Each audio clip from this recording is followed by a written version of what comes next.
वैसे तो कोविड-19 ने किसी ना किसी रूप में हम सभी को प्रभावित किया है। पिछले 1.5 साल में हमने तरह तरह की न्यूज़ सुनी है। उन न्यूज़ के बारे में तो चर्चा नहीं करेंगे, लेकिन हाँ, इस बात का तो जिक्र हम सभी को करना चाहिए कि किसी न किसी रूप में कोविड-19 ने हम सभी के ऊपर एक प्रभाव डाला है और यह प्रभाव हमारे ऊपर काफ़ी लंबे समय तक रहने वाला भी है।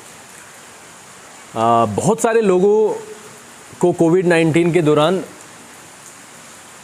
इकोनॉमिक स्थिति को संभालना काफ़ी मुश्किल पड़ रहा है और यह नुकसान है, क्योंकि हम शुरू से अब तक जो बात करते हुए आते हैं, जो सुनते हुए आते हैं, वो हमने तो सभी के जीवन में ऐसा है कि पैसों का नुकसान हो गया।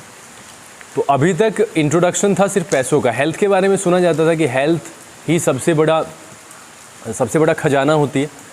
तो ये दो चीज़ें थीं।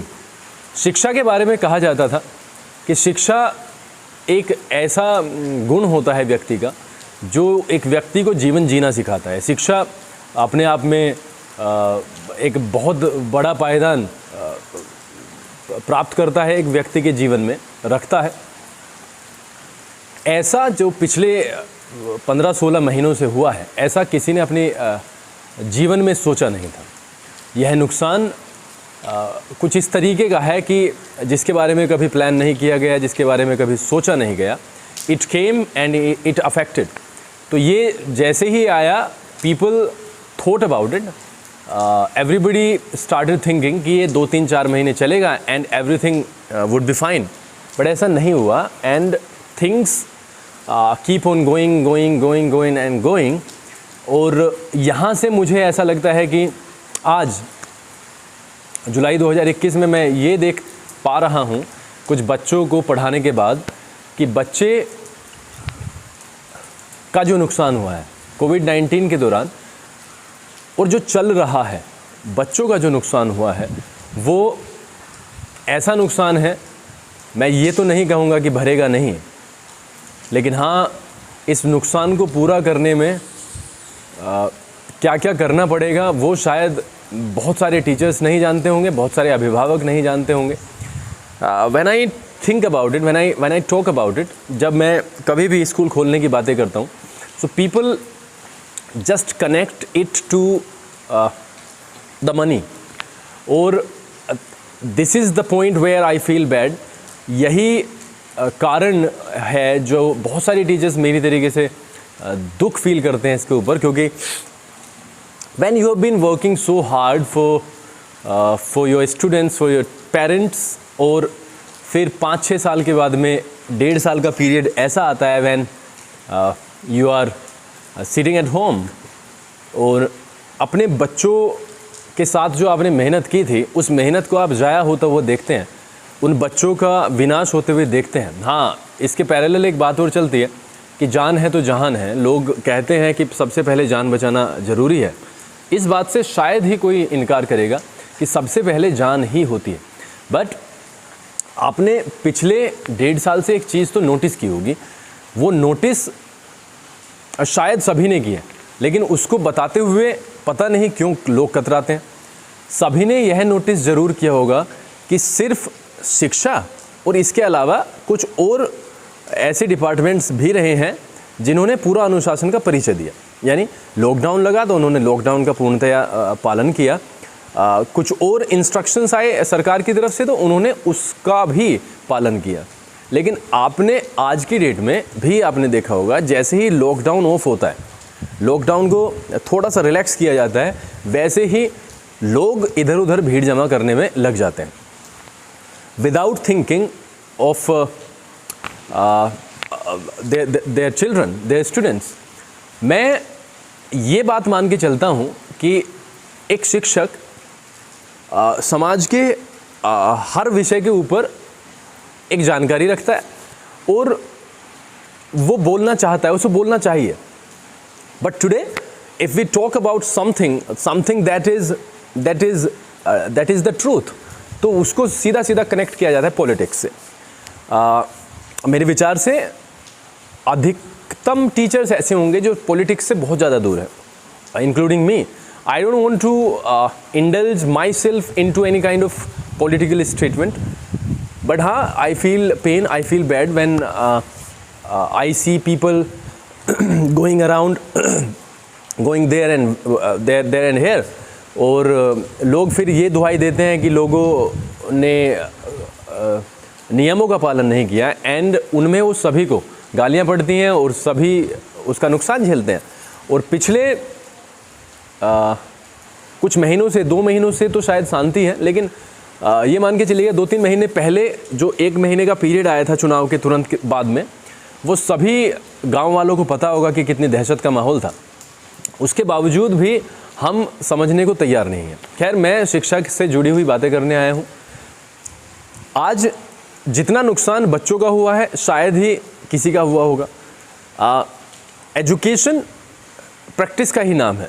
जब आप अभ्यास करते हैं तब चीज़ें कुछ अलग होती हैं.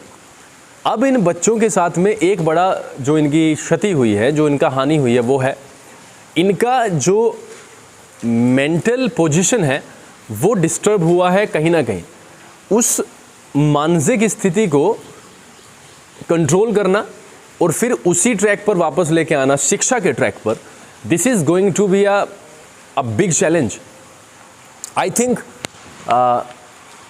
जो रियल टीचर्स हैं, जो ईमानदार टीचर्स हैं, वो इस चीज़ को भली भांति फील कर रहे होंगे कि अब उन बच्चों को उसी रास्ते पर लेके आना वास्तव में एक चुनौती भरा टास्क होगा. जेनेटिक की विशेष तौर पर मैं बात करूंगा. लोगों ने बहुत सारी बातें की हैं और लोगों की बात करने की आदत भी होती है. हम सभी के काम होते हैं अपने अपने, कुछ का काम बात करना होता है, कुछ का काम करना होता है. हम आपसे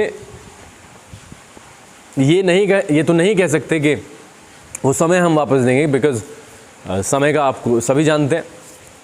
लेकिन हाँ, हम आपसे इतना वादा ज़रूर करते हैं कि आपके जो बच्चे जेनेटिक में पढ़ रहे हैं उनको हम किसी भी तरीके से वो ट्रैक देने की कोशिश ज़रूर करेंगे. अब इसमें भी हमारे लिए एक अब चीज़ें बढ़ गई हैं. पहले जब प्री कोविड जो हमारा समय था, उसमें अगर देखें तो हमें ज़रूरत तो थी गार्जियंस की, लेकिन उतने बड़े लेवल पर नहीं थी जितने बड़े लेवल पर आज है. आज एक गार्जियन का, एक अभिभावक का, माता पिता का अटेंटिव होना बहुत ज़रूरी है, केयरफुल होना बहुत ज़रूरी है अपने बच्चे के प्रति. क्योंकि पिछले 1.5 साल में जिस चीज़ से हम बच्चों को दूर करना चाहते थे, 1.5 साल पहले, 2 साल पहले तक हम सिर्फ एक ही चीज़ को यहाँ पर विषय के रूप में रखते थे, और वो था मोबाइल और टीवी, कि बच्चों को इनसे दूर रखना चाहिए, क्योंकि ये कहीं ना कहीं बच्चों को भ्रष्ट बनाते हैं, करप्ट बनाते हैं. उनका मेंटल लेवल कहीं ना कहीं प्रभावित होता है. लेकिन पिछले 1.5 साल जो है वो ऐसा रहा है जब इन्हें एनकरेजमेंट मिला. यानी मोबाइल को इनकरेज किया गया, टीवी को भी इनकरेज किया गया, और ऑनलाइन एजुकेशन का आपने हाल देखा ही है.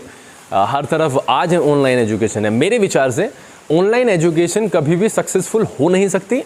हाँ, आपको वो शिक्षा ज़रूर दे सकती है. आप ऑनलाइन एजुकेशन से वो प्राप्त कर सकते हैं जो आप एक किताब के द्वारा, किताब के विषय में बात करना चाहते हैं, प्राप्त करना चाहते हैं. लेकिन अगर व्यक्तिगत तौर पर, इंसानी रूप में आप देखें तो online education is not that successful.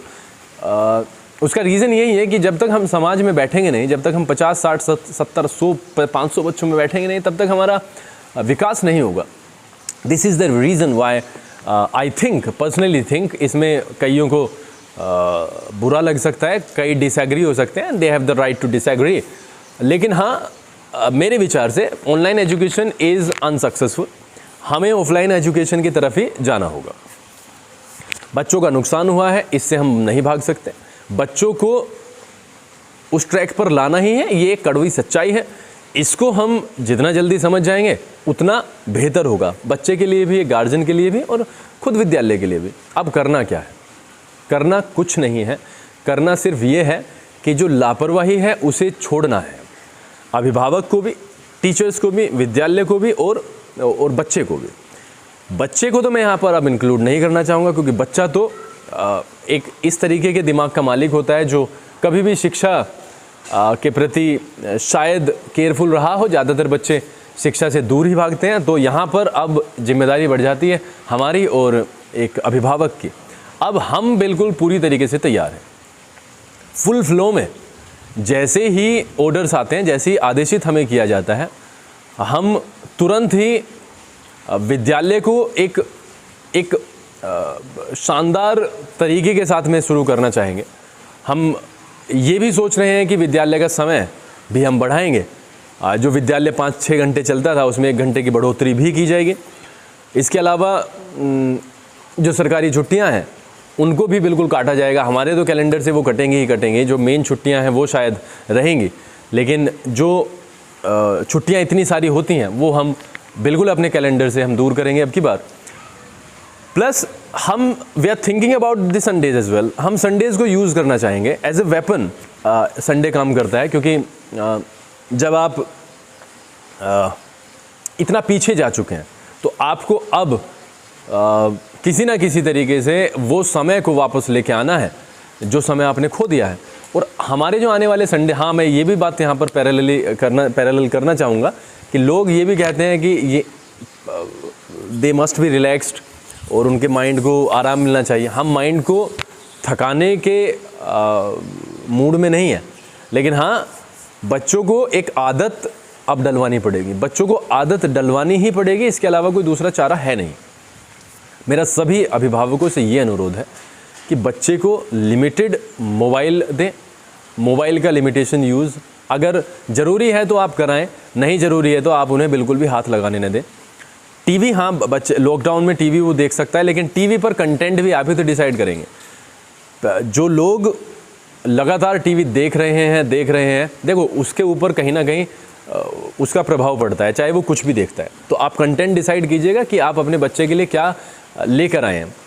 हम अपने बच्चे के लिए वही लेकर आते हैं मार्केट से भी जो उसके लिए यूज़फुल होता है, जो उसके लिए लाभकारी होता है। तो हमें डिसाइड करना पड़ेगा, and we have to decide ourselves. इसके अलावा बच्चों को लिखने और पढ़ने की आदत के लिए कोई विद्यालय का खुला हुआ होना ज़रूरी नहीं है।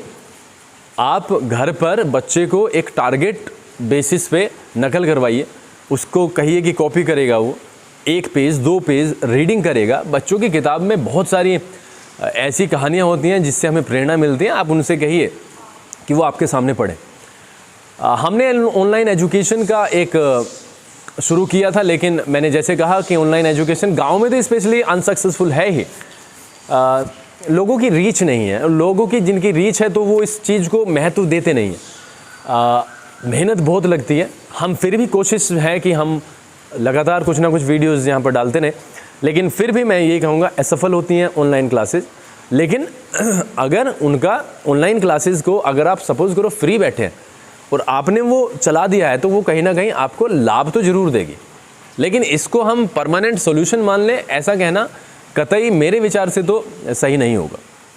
बच्चे को लिखने पढ़ने की आदत, रोज़ 1-2 पेज लिखने की आदत हिंदी इंग्लिश में, वो वर्ड मीनिंग कर सकता है, वो पिछले जो साल के सवाल हैं उनकी प्रैक्टिस कर सकता है। बहुत सारी चीज़ें हैं जिनको हम लेकर बैठ सकते हैं घर पे, ठीक है। तो ये चीज़ें मैं यहाँ पर बताने आया था। इसके अलावा कुछ बातें और भी होती रहेंगी। ऑनलाइन एजुकेशन के ऊपर भी एक बात करेंगे हम। ऑनलाइन एजुकेशन क्यों सक्सेसफुल नहीं है उसके ऊपर भी बात करूँगा, और किस तरीके से एक स्टेटमेंट को पॉलिटिकली उसको खींचा जाता है और लोगों को उस ग्राउंड में धकेला जाता है जिस राजनीति के ग्राउंड में वो जाना चाहते ही नहीं है। तो ऐसे लोगों के ऊपर भी चर्चा करेंगे।